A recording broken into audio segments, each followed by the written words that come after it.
көпчүлүк эле учурда угуп жүрөбүз. Бейиште жана дозокто адамдар кантип жүрөт, мынтип жүрөт, антип жүрөт дешет. Ошондо учурда бейиште адамдар жүрүшөбү? Мындай туугандар. Уиддат лил Жаннат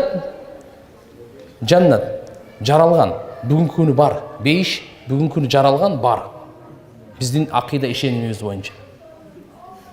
Ханафи мазхабтагы биздеги матуриди акыйдасы боюнча мынакей туугандар ахли сүннат вал жамаат айтат, бейиш дагы бар, дозок дагы бар, экөө тең жаралган, бирок таяр, азыр кире элек эч ким.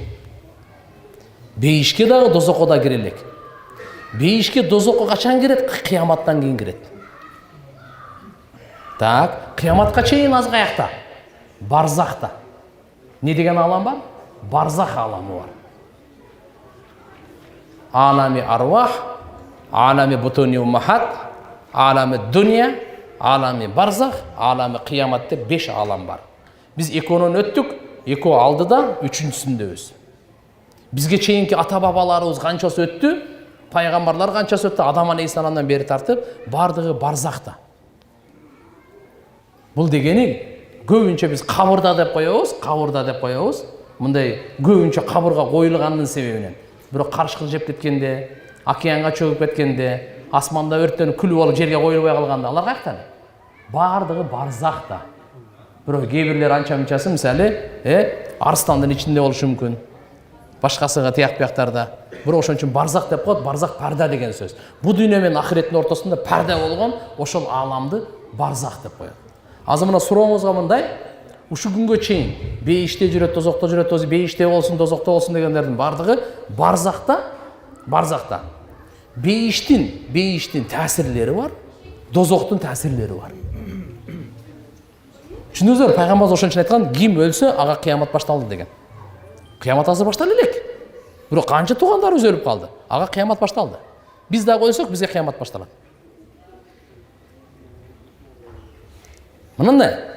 Демек, азыркылардагы пайгамбар саллаллаху алейхи ва саллям айткан, кабыр бейиштин бакчаларынан бир бакча, же дозоктун чукурларынан бир чукур. Буну үймөк топурак деп ойлобогула деген. Демек, бирок о бейишке дозокко кире элек го. Кандай десеңиз, сиз азыр бизде устук кан тартабыз кара сууда. Ошого чейин кичине чай-пай, нан-пан алып келет да. Бирок негизги аш келе элек азырчы. Менюда негизги аш келе элек. Кодум негизги бейиш келе элек. Ошо бейишке чейин бейишке кире турган адамдын ошо башталгычтары, рахаттары кабырда баштала берет. Дозокко бара турган адамдын азабы кабырда баштала берет кичинеден. Түшүнүктүбү? Негизгиси келе элек. Ошон үчүн иншалла бул жерде дагы мен силерге бир нерсени кошумча айтып кетейин. Бул дүйнөдө ар бир адам жана денеден турат да. Бирок рахаттанганда дене рахаттанат негиз болуп. Рух рахаттанат ээрчип. Азапталганда да кыйналгандачы дене кыйналат негиз болуп аслан. А рух азаптанат, азап чегет табаан. Аркасынан ээрчип. Барзакта андай эмес. Барзакта рахаттанганда негизи рух болот. Дене артынан ээрчип кичине-кичине. Азапталган рух болот, жан дүйнө. А дене аркасынан ээрчип кичине-кичине. А кыяматта дене менен рух чогуу азапталат, чогуу рахаттанат. Түшүнүктүбү? Анан жиндер бейиш дозокко киришеби? Алар жөнүндө көп укпайбыз го. Чоң рахмат. Машалла, жакшы суроо бердиңиз. Жиндер боюнча. Жиндер мукаллаф. Жиндер мукаллаф дегени бул инсандарга окшош эле ибадат үчүн жаралган. Жоопкерчилик, буларга акыл берген Алла Таала. Жиндерге да акыл берген. Кимге акыл берсе, Алла субхана ва таалага ал жин менен инсанды Куранда айтат: "Ва ма халактул джинна вал инса илля ли'абудун", ибадат үчүн жаратканбыз деп.